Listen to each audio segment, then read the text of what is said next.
नमस्कार भैया बहनों। सरस्वती शिक्षा समिति ऑनलाइन कक्षा में आप सभी भैया बहनों का स्वागत और अभिनंदन है। आज हम कक्षा सप्तमी विषय हिंदी के पाठ 11 रहीम के दोहों का अध्ययन करेंगे। इस पाठ की विधा है दोहे और इस पाठ के कवि का नाम है श्री रहीमदास जी।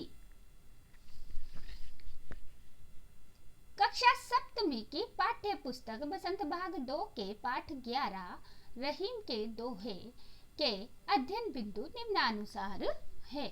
पहला अर्थ और व्याख्या, दूसरा शब्दार्थ, तीसरा अभ्यास प्रश्न। आप सभी भैया बहनों को इन प्रश्नों का उत्तर अपनी उत्तर पुस्तिका में लिखने हैं। आज हम रहीम के दोहे पाठ के भाग 2 का अध्ययन करेंगे। इसके अंतर्गत हम रहीमदास जी के तीसरे दोहे, चौथे दोहे और पांचवें दोहे का संदर्भ, प्रसंग, भावार्थ, व्याख्या, शब्दार्थ और अभ्यास प्रश्नों को देखेंगे। रहीमदास जी का तीसरा दोहा इस प्रकार से है। तरवर फल नहीं खात है, सरवर पियत न पान, कही रहीम पर काज हित, संपत्ति संचही सुजा। इस दोहे के माध्यम से रहीमदास जी परमार्थ अर्थात दूसरों के हितों को करने वाले सज्जन व्यक्ति के बारे में बताते हैं। इस दोहे का संदर्भ और प्रसंग इस प्रकार से हैं कि प्रस्तुत पद्यांश हमारी पाठ्य पुस्तक बसंत भाग 2 के रहीम के दोहे पाठ से लिया गया है। इसके रचयिता महाकवि रहीमदास जी है।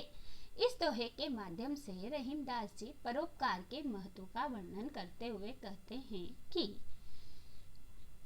व्याख्या। इस पद्यांश में रहीमदास जी परोपकारी के बारे में बताते हुए कहते हैं कि जिस प्रकार पेड़ फल नहीं खाता है और सरोवर स्वयं का पानी नहीं पीता है, उसी प्रकार सज्जन अथवा अच्छे व्यक्ति अपनी संपत्ति का संचय परमार्थ के लिए ही करते हैं, अर्थात वो दूसरों के हित के लिए अपना जीवन और संपत्ति लगा देते हैं। रहीमदास जी का चौथा दोहा है।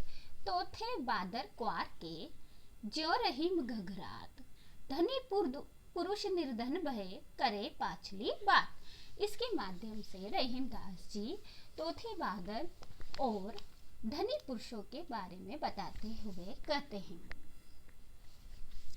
इस दोहे का संदर्भ और प्रसंग इस प्रकार से है कि प्रस्तुत पद्यांश हमारी पाठ्य पुस्तक बसंत भाग 2 के रहीम के दोहे पाठ से लिया गया है। इसके कवि रहीमदास जी हैं। उन्होंने प्रस्तुत दोहे में धनी पुरुषों की ओर ध्यान आकर्षित करते हुए कहा है कि इसकी व्याख्या इस प्रकार से है।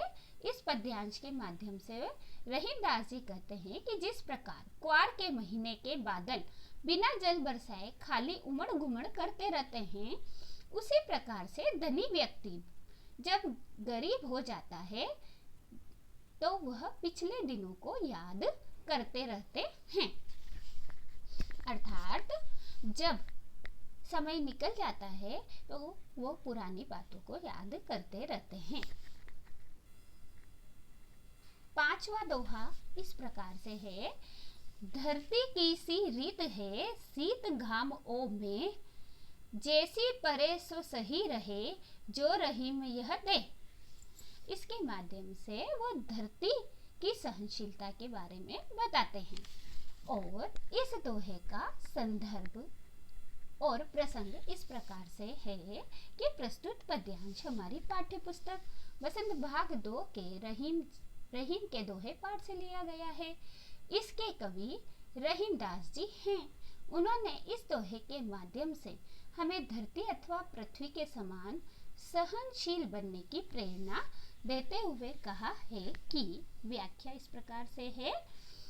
कहा है कि हमारी धरती जिस प्रकार सर्दी, गर्मी और बरसात को समान रूप से सहन कर लेती है, उसी प्रकार हमें शरीर को ऐसा बनाना चाहिए कि वह सर्दी, गर्मी और बरसात अर्थात विषम या विकट परिस्थितियों को भी समान अर्थात धैर्यपूर्वक सहन करने के लिए सक्षम हो सके। इस भाग के शब्दार्थ इस प्रकार से है। तरुवर अर्थात पेड़ या वृक्ष, सरोवर अर्थात तालाब, परकाज अर्थात परोपकार, संचही यानी एकत्रित करना या एकत्र करना, तोथे यानी पानी रहित, गह रात यानी उमड़ते रहना, पांचली अर्थात पीछे की। 8वां शब्दार्थ इस प्रकार से है।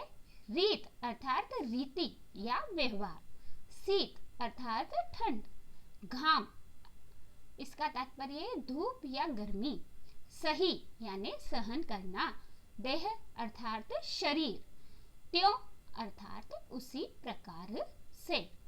इस प्रकार इस भाग के शब्दार्थ यह थे और इसके अभ्यास प्रश्न इस प्रकार से हैं। पहला, सज्जन लोग धन एकत्रित क्यों करते हैं? प्रश्न नंबर 2, दोहे के अनुसार तोथे का क्या अर्थ है?